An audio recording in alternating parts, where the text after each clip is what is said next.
maaf kalau nanti tidak berkenan di teman-teman semua.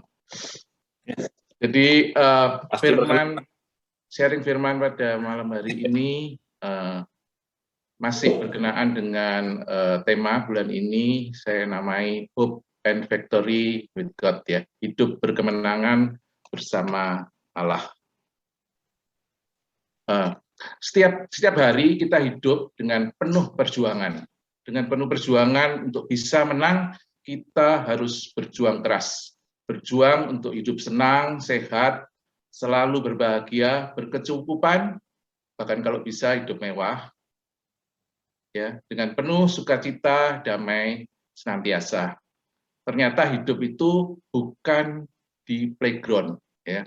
Kita hidup di battlefield. Kadang-kadang musuhnya kita tidak terlihat, tahu-tahu ada sakit, ya, ada kawan-kawan yang menusuk dari belakang, bisa saja penyakit, bosnya galak, teman-teman yang ya tidak menyenangkan, kehidupan keekonomian yang sulit.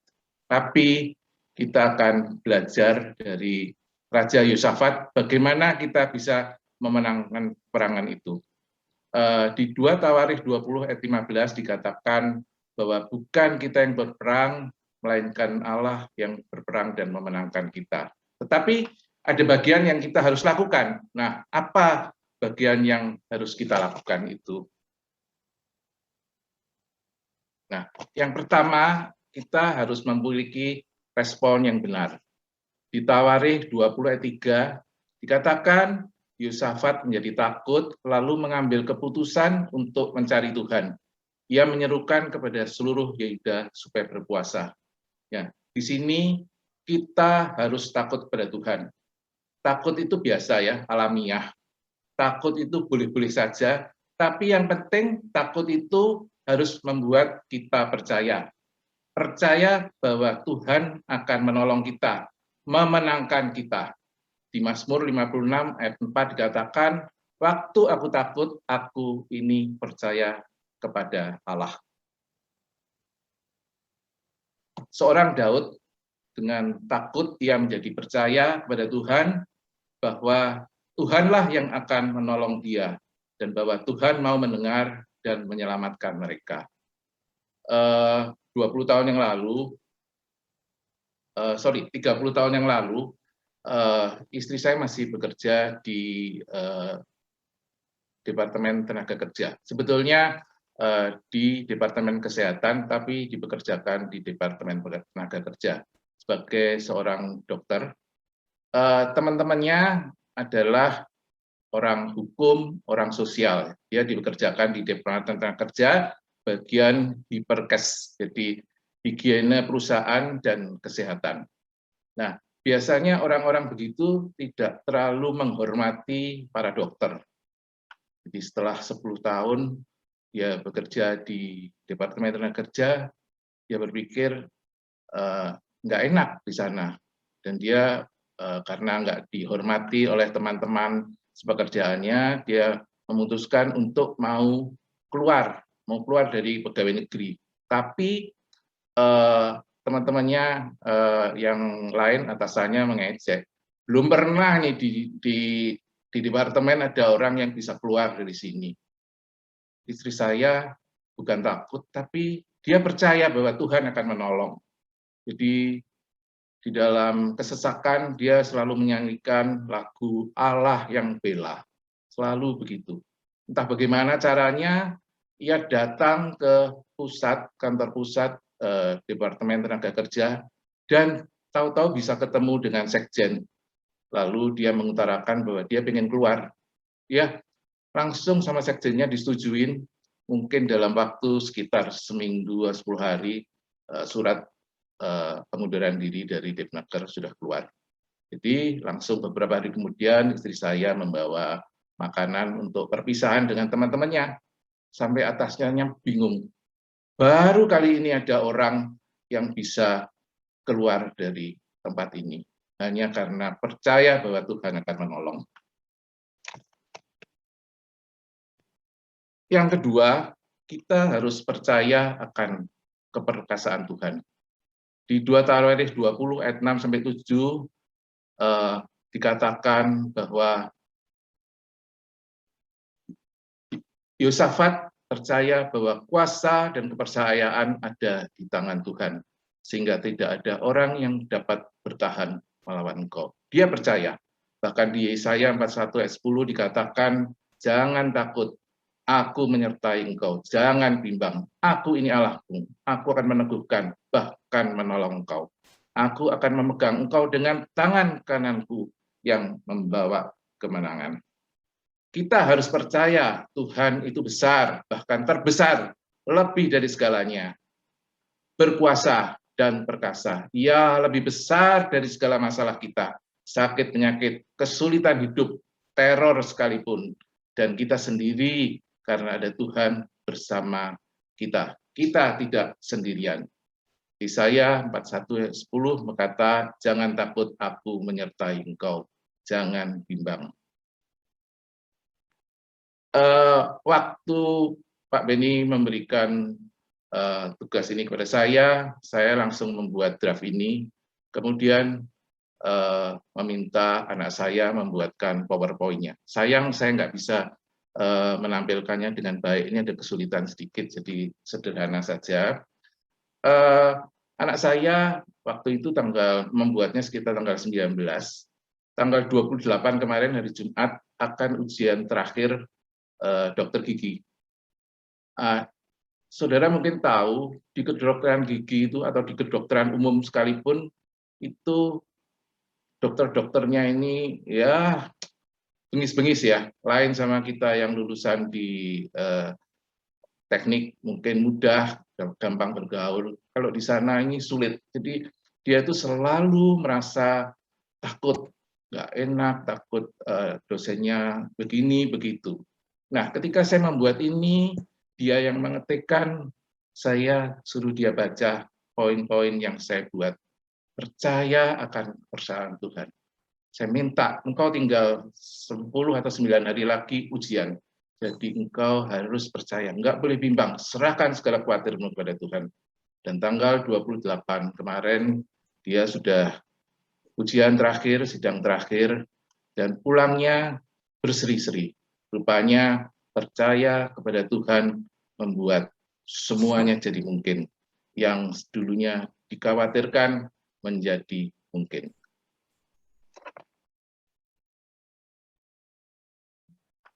Nah, selanjutnya kita harus tetap percaya dan fokus kepada Tuhan. Dikatakan di 2 Tawarikh 20 ayat 15, ya Allah kami, tidakkah engkau menghukum mereka? Disebutkan bahwa kami tidak tahu apa yang harus kami lakukan, tapi mata kami tertuju kepadamu.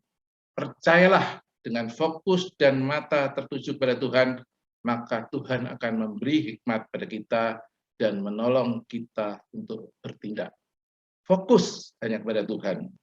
Saya mempunyai anak yang sulung, dia sudah menikah 5 tahun yang lalu, dia menderita thalassemia minor, istrinya juga thalassemia minor. Jadi ada kekhawatiran bahwa 25% dari anaknya bisa kemungkinan thalassemia mayor. Yang 75% aman. Tapi kekhawatiran itu ada. Jadi dia nggak mau punya anak. Sampai kemudian tahun lalu mereka memutuskan untuk mempunyai keturunan. Nah, kita berikan kepercayaan pada dia bahwa Tuhan sanggup menolong kita. Seperti saya juga ditolong oleh Tuhan 28 tahun yang lalu, sehingga saya dan istri didoakan oleh teman-teman sehingga mempunyai keturunan. Mungkin Pak Dharma, Pak Wilson masih ingat mereka yang mendukung kami di dalam doa. Jadi akhirnya anak kami bisa melahirkan seorang anak putra. Dan waktu dilahirkan semuanya baik. Jadi HB-nya waktu itu, waktu lahir 28. Dan saya percaya akan tetap baik. Saya percaya Dan dia, anak saya, juga percaya bahwa Tuhan akan memberikan yang terbaik, tetap normal sampai kapanpun. Kemudian yang berikutnya yaitu membangun komunitas dan relationship yang baik dalam doa. Di 2 Tawarikh 20 ayat 13 dikatakan, sementara itu seluruh Yehuda berdiri di hadapan Tuhan, juga segenap keluarga mereka dengan istri dan anak-anak mereka. Jadi yang pertama tentu membangun hubungan yang intim secara vertikal dengan Tuhan, dengan berdoa, merenungkan firman Tuhan, dan penyembahan kepada Dia. Selain itu juga hubungan horizontal, membangun hubungan dengan teman-teman satu komunitas, seperti yang kita lakukan pada malam member meeting ini. Kita bersatu, saling membangun, saling mendoakan satu sama yang lain. Dan seperti rakyat Israel, kita semua masing-masing beserta istri dan anak-anak bergandeng tangan menghadap pada Tuhan dalam mezbah keluarga. Saya teringat waktu 30 tahun yang lalu ingin mempunyai putra, saya mulai bersama-sama dengan istri untuk berdoa bersama-sama tiap malam, tiap pagi, saling bergandeng tangan, sampai Tuhan memberikan putra kami. Dan kemudian ketika kami ingin memiliki anak yang berikutnya, saya bersama istri, bersama anak yang tadi juga berdoa bersama-sama sampai Tuhan memberikan anak berikutnya pada kami. Saudara-saudara, suami, istri, dan anak-anak tidak bisa sendiri-sendiri, harus sama bergandeng tangan di dalam suatu mezbah keluarga dan bersama-sama membentuk kelompok yang lebih besar lagi, biasanya satu sel grup. Posisi suami sebagai leader sangat menentukan bagi istri dan anak-anaknya. Jika suami bangkit, maka keluarga akan diberkati Tuhan. Ini yang perlu diupayakan sepanjang hidup kita. Jangan kendor lalu lepas dari persekutuan. Saya teringat bahwa saya sudah mengikuti FDB ini selama 34 tahun dari tahun 87, dan saya mengikuti doa Senin sore kurang lebih tahun 88 atau 89. Waktu itu masih di Jalan Tarakan ya, Tarakan atau Balikpapan, saya lupa namanya. Tempatnya Christine berkantor, tempat Pak Edi berkantor. Sampai saat ini, walaupun tidak setiap minggu, saya masih mengikuti doa Senin sore. Kemudian yang berikutnya,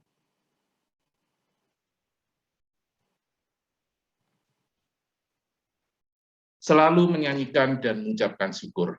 2 Tawarikh 20 ayat 21-2, setelah dia berunding dengan rakyat, dia mengangkat orang-orang yang akan menyanyi nyanyian untuk Tuhan dan memuji Tuhan. Dikatakan, nyanyikan nyanyian syukur bagi Tuhan, bahwasanya untuk selama-lamanya kasih setianya. Dan ketika mereka mulai bersorak-sorai dan menyanyikan nyanyian pujian, dibuat Tuhanlah penghadangan terhadap Bani Amon dan Moab. Dan orang-orang dari pegunungan Seir yang hendak menyerang Yehuda, mereka terpukul kalah. Saudaraku, adalah betul menyanyikan pujian dan ucapan syukur kita kepada Tuhan membawa perubahan yang besar dan kemenangan. Dari sebelumnya ketakutan, kekalahan, kepada suatu pengharapan, hope, bahkan pada kemenangan.